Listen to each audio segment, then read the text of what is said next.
कमजोरी आई तो किसी अमल में दिल नहीं लगेगा। अमल की ताकत ईमान से है, अमल की ताकत अमल से नहीं है, अमल की ताकत ईमान से है। इसलिए सहाबा ईमान पर ज्यादा फिक्र करते थे और ईमान की ज्यादा फिक्र करते थे। उस ईमान से सहाबा के अमल ऐसे हो गए थे कि घंटों घंटों हाथ उठाने की जरूरत नहीं थी। जबान से कोई बात कह दी वो भी दुआ की तरह होती थी, वो भी दुआ की तरह होती थी।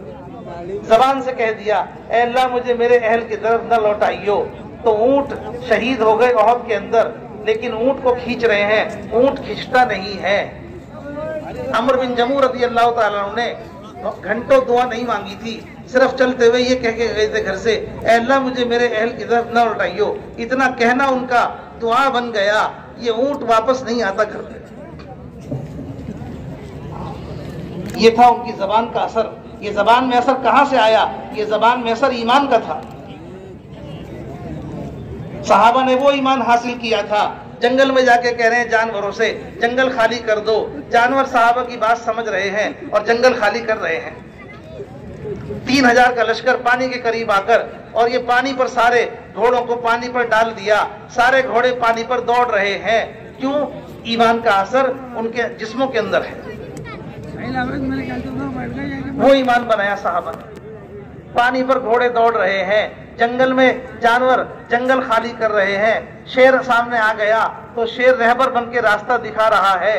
अगर जमीन में हाथ मार दिया तो वहां से पानी निकल रहा है। एक सहाबी के हिस्से में जमीन आ गई, जमीन सारी बंजर थी। उन्होंने अपने गुलाम से कहा मेरे साथ चलो।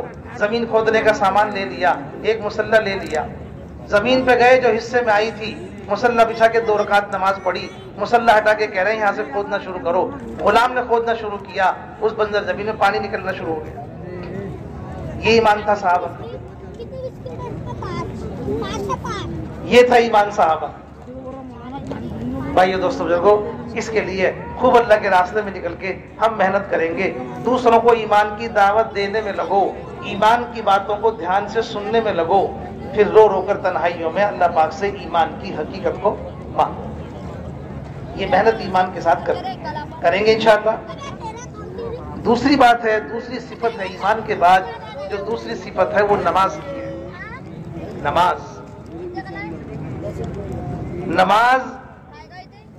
नमाज पढ़ने वाले को कीमती बनाने के लिए है अल्लाह के यहाँ। इंसान कीमती बनेगा कैसे? कि नमाज से। इंसान कीमती बनेगा नमाज से। नमाज कीमती बनाने के लिए है। इंसान के अंदर की बुराइयों को खत्म करने के लिए, उसके अंदर की बेहयाई को खत्म करने के लिए अल्लाह पाक ने नमाज दी है।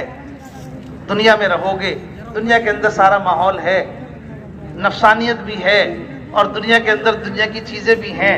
दुनिया के अंदर वो चीजें हैं जिनसे अल्लाह पाक ने दुनिया को मुज़य्यन किया है। वो चीजें धोखा देने वाली भी हैं, और तुम्हारा नफ्स भी तुम्हारे साथ है। इसमें तुम अपने आप को कैसे संभालोगे? कि इसमें संभालो अपने आप को नमाज से। नमाज इन सब के बीच में संभलने के लिए दी है। नमाज अपने आप को संभालने के लिए दी है।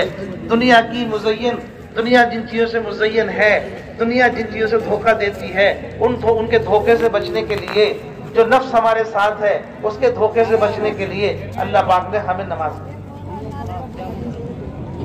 क्या करो? कि नमाज बनाओ। क्या होगा? कि तुम संभल जाओ, संभल जाओ। अल्लाह का वादा है, अल्लाह का वादा है नमाज पर